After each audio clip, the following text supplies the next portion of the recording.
Honorable professeur, chers camarades, bonjour. Nous sommes là présents aujourd'hui, moi, Djombo Diagne et mon monsieur là, Mohamed Diawed, pour vous présenter notre exposé portant sur hormones et amour. Le plan de l'exposé est une introduction et nous essayons de le dérouler sous forme de 15 questionnaires après cette introduction-là. Ces questionnaires reposent sur qu'est-ce qu'une hormone, comment définir l'amour, quelles sont les hormones impliquées dans le processus amoureux, expliquer les mécanismes et les effets de chaque hormone dans les processus amoureux, et quels sont donc les effets négatifs des hormones sur le processus amoureux. En introduction, l'amour, le plus grand mystère des hommes. Lorsqu'on parle d'amour, on a toujours le sourire aux lèvres. C'est quelque chose qui n'est pas uniquement dans la tête. Ce sentiment se traduit par de profondes variations hormonales. Celle-ci peut d'ailleurs expliquer le pourquoi on a besoin de trouver l'âme sœur de notre vie, mais aussi la sérénité des gens qui vivent en couple. Découvrons donc les secrets de l'alchimie de cette affection. Nous aimons imaginer l'amour comme quelque chose de léger, sur lequel des forces échappant à notre compréhension ont une forte influence. Penser ainsi est magnifique, voire même magique. Mais nous ne devrons pas oublier que la pensée, la passion du moins, le désir, le fait de tomber amoureux et la souffrance amoureuse constituent un cocktail d'hormones. Qu'est-ce qu'une hormone? Une hormone est une substance chimique, biologiquement active, synthétisée par des cellules glandulaires et à travers le sang ont une action spécifique sur le fonctionnement des organes. Sur ce chemin, on a les différentes glandes cellules qui peuvent synthétiser des hormones. On peut citer l'hypothalamus, les glandes thyroïdiennes, les glandes mammaires, les testicules et tant d'autres. Avant de parler des hormones et de leurs actions sur le processus amoureux, donnons un petit approche de l'amour. L'amour est un sentiment d'affection et d'attachement envers un être ou une chose qui pousse ceux qui le ressentent à rechercher une proximité physique, morale ou imaginaire avec l'objet de cet amour. L'amour fait songer, il nous fait vivre et croire. L'amour a pour réchauffer le cœur, il a un rayon de plus que la gloire. Et ce rayon, c'est le bonheur, disait Victor Hugo. Si c'est seulement, lorsqu'on est amoureux, on est animé par la passion, l'engagement et l'intimité. Ce qui nous pousse à définir ces différentes sortes d'amour qu'on peut avoir ici. L'amour fraternel, l'amour romantique et l'amour platonique, l'amour parental aussi. Lorsqu'on est jeune, on parle de tomber amoureux avec une solennité amusante, comme si c'était un événement mémorable, alors qu'en réalité, ce n'est que de la chimie des hormones. Quelles sont les hormones impliquées dans le processus amoureux? Les sentiments d'euphorie, d'exaltation et d'allégresse sont liés à la sécrétion de certaines hormones dans l'organisme. Ces hormones peuvent être la phényléthylamine, on peut avoir l'adrénaline, la norépinéphrine, l'endorphine, la sérotonine, la dopamine, la vasopressine et l'ocytocine. Monsieur Mohamed, aurez-vous le plaisir de nous donner l'action des différentes hormones dans le processus amoureux? Alors, comme disait tout à l'heure M. Chang, il est tout à fait évident de comprendre que quand nous sommes amoureux, ce sentiment se traduit par des profondes variations hormonales. Ceci pourrait d'ailleurs expliquer la sérénité des gens qui vivent en couple, mais également, il faut comprendre aussi qu'en fait, au moment où vous êtes amoureux, c'est un cocktail hormonal qui s'invente sur votre corps et conditionne indirectement ou directement au moindre fait des gestes. Alors, parmi ce cocktail hormonal, nous avons la phényléthylamine. La phényléthylamine, quant à elle, elle est sécrétée quand nous sommes attirés physiquement par une personne. Elle agit comme les amphétamines en réduisant l'appétit, le besoin de sommeil. Elle provoque une sensation d'euphorie, d'optimisme. Alors, il a été prouvé et démontré que les effets de la phényléthylamine se ressentent la plupart du temps au début d'une relation amoureuse. Si par exemple vous commencez à éprouver des sentiments pour une personne et que vous essayez entre autres de lui exprimer votre ressenti et qu'en conséquence vous avez des retours positifs, c'est à ce moment-là que les effets de la phényléthylamine vont se faire sentir. Alors ici sur ce schéma, nous avons c'est un schéma montrant les zones du cerveau qui sont la plupart du temps stimulées par les effets de la phényléthylamine. Après la phényléthylamine, nous avons l'adrénaline.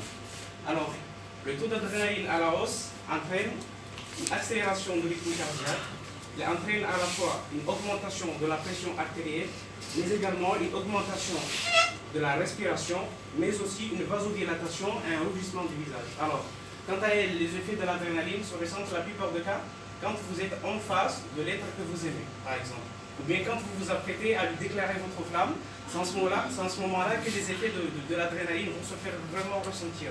S'il y a certaines personnes, il peut s'agir aussi, ça peut même entraîner un tremblement de membres, un changement brusque de la voix. Donc au moment où vous traversez ces genres de situations, ayez en tête qu'en fait ce sont les effets de l'adrénaline qui s'abattent sur votre corps, qui conditionnent ces événements.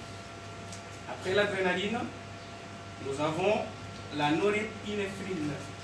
Alors la norépinéphrine, il s'agit d'une hormone très apaisante. Elle nous permet d'avoir les papillons dans l'estomac. Il s'agit d'une émotion forte dans laquelle se mélangent la nervosité et les papillons dans le ventre.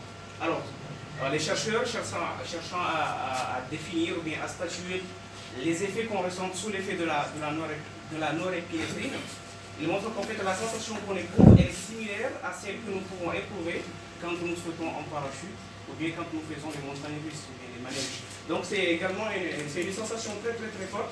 D'ailleurs, il est utilisé en médecine pour soigner certaines maladies chroniques. La sérotonine. Alors, la sérotonine, quant à elle, c'est aussi une hormone très apaisante. Elle nous permet de nous sentir enthousiastes et joyeux avant tout de bonheur. Elle génère en nous des sensations très agréables de bien-être. Nous avons la dopamine. Alors, la dopamine, elle est produite essentiellement par la mésencéphale, mais aussi par l'hypothalamus. Il s'agit de l'hormone du plaisir. Elle est connue comme étant l'hormone du plaisir par excellence. Elle intervient dans les processus d'attachement et de fidélité. Elle génère en nous une sensation de bien-être et de pouvoir.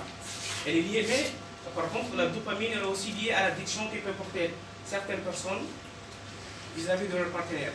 La dopamine joue un rôle très important car elle est provoquée, elle est sécrétée en grande quantité au moment de l'orgasme et notre zone du cerveau réservée au désir ou au plaisir contient plusieurs récepteurs de la dopamine. Alors, il faut savoir aussi que la proximité avec la personne que nous aimons peut procurer en nous des frissons et une sécrétion plus ou moins de la dopamine. Voilà, donc il s'agit d'un schéma. Il s'agit d'un schéma résumant le circuit de la récompense, dont je ne vais pas trop m'étaler parce que mes camarades qui sont passés ici l'ont bien expliqué. Alors, la vasopressine. Alors, la vasopressine, quant à elle, certains chercheurs disent que en fait, la vasopressine, quant à elle, elle est stimulée par l'instinct de la reproduction. Elle est sécrétée par l'hypothalamus. Il s'agit d'une hormone qui augmente la pression artérielle. Bien évidemment, elle provoque également l'érection chez l'homme. Elle provoque l'attraction pour le partenaire, le comportement social, les sentiments d'attachement, d'apprentissage, mais également la mémoire. L'endorphine. Alors, l'endorphine. L'endorphine, c'est vraiment une merveille, l'endorphine. Elle est libérée par le cerveau, elle soulage les douleurs, accroît le plaisir. Elle joue le rôle d'anxiolytique. Au cours d'une relation amoureuse, ce sont ces hormones qui vont vous faire planer, vous faire sourire, vous aveugler d'amour. L'endorphine peut agir comme une drogue et entraîner une addiction à la personne qui vous mettra dans cet état. Il a été prouvé aussi et démontré qu'au moment où nous éprouvons les sentiments ou bien les sensations éprouvées par l'endorphine, on a vraiment du mal à en s'en passer, on veut le ressentir encore et encore. Alors juste pour la petite anecdote, pour les personnes qui sont amoureux, qui sont en couple marié bien évidemment, pour que votre femme puisse vous garder le plus longtemps possible, assurez-vous de lui procurer une bonne dose d'endorphine. Alors ces images-là, ce sont des images montrant deux personnes sous l'effet de l'endorphine. L'ocytocine. Alors, c'est une merveille qu'on appelle l'ocytocine. Les auteurs définissent l'ocytocine comme étant la crème de la crème, c'est-à-dire l'hormone de l'amour par excellence. Elle est fabriquée au niveau de l'hypothalamus, qui est d'ailleurs la glande de notre cerveau qui préside à nos émotions. Elle est sécrétée en grande quantité lors de l'orgasme. Elle favorise le lien. Il s'agit aussi de l'hormone de l'attachement qui favorise d'ailleurs le lien d'attachement entre un bébé et sa mère et vice-versa. Nous produisons aussi de l'ocytocine en voyant le sourire de la personne que nous aimons, ou si nous sommes dans ses bras, et si nous recevons même un câlin de sa part. Alors, ce qu'il faut savoir avec l'ocytocine, c'est qu'il a l'effet d'un cercle vicieux. Il a été montré, il a été prouvé dans de nombreuses études qu'on voit. Plus nous faisons l'amour avec la personne que nous aimons, plus nous sécrétons en retour beaucoup d'ocytocine qui nous attache à lui ou à elle, et plus nous avons encore envie de faire l'amour avec cette personne. Donc ce sont les effets de l'ocytocine. Donc c'est un schéma aussi montrant les sources d'ocytocine. Après avoir vu cette merveille causée par ce cocktail hormonal, il est donc tout à fait évident de nous poser la question de savoir quels sont donc les effets négatifs de ces hormones sur les processus amoureux. Alors, nombreux sont les effets négatifs causés par ce cocktail hormonal. Mais ce qu'il faut savoir, c'est que ce qui est beaucoup plus frappant, c'est la dépendance, c'est-à-dire elles peuvent conduire à une obsession pour le partenaire. D'ailleurs, juste pour la petite anecdote, il a été publié dans l'Université de Montréal, c'est une étude portant sur la neuroscience et la psychologie de l'amour. Il a été prouvé qu'en fait le cerveau, d'ailleurs cette étude, je vous ai mis le lien sur la biographie. Cette étude a été publiée en 2013. Maintenant, dans cette étude, les chercheurs ont prouvé qu'en fait, chez les femmes, le cerveau de femmes sécrète beaucoup plus d'ocytocine et d'endorphine plus que le cerveau des hommes. C'est ce qui fait d'ailleurs que les femmes sont beaucoup plus attachantes et beaucoup plus affectives par rapport aux hommes. Maintenant, les chercheurs aussi ont montré qu'en fait, chez certains individus de sexe masculin, on peut constater un dérèglement où c'est le cerveau de l'homme qui sécrète beaucoup plus d'ocytocine et d'endorphine par rapport au cerveau de la femme. Mais dans ce cas-là, ça devient une catastrophe parce que ça n'en profite pas. Alors, mais dans ce cadre, l'homme passe alors du cadre de l'amour vers la possessivité et l'agressivité. Et parmi les faits qui sont très importants dans cette histoire, c'est qu'à un moment donné, l'homme perd la notion du vrai et du faux, du fiction et du réel. L'homme qui présente ces symptômes, il peut dormir et rêver comme si sa femme est partie voir ailleurs, et se réveiller le matin, agir comme si c'était vrai, sa femme était partie voir ailleurs. Donc ça entraîne vraiment une paranoïa, et c'est ce qui explique d'ailleurs certains féminicides et certains crimes passionnels. Alors, il a été aussi prouvé également que l'euphorie qu'on éprouve quand nous sommes amoureux, ça ne dure pas toute la vie, bien évidemment. Mais selon certains chercheurs, cela entre un intervalle de 2 ans à 6 ans. Mais au-delà, cette sensation qu'on éprouve sous effet de ces hormones disparaît parce que le cerveau s'habitue et il ne sécrète plus. Alors, nous sommes donc arrivés à la conclusion. Donc, ce qui est à retenir là, c'est que l'amour, ce sentiment qu'on appelle l'amour, en fait, se traduit par des profondes variations hormonales.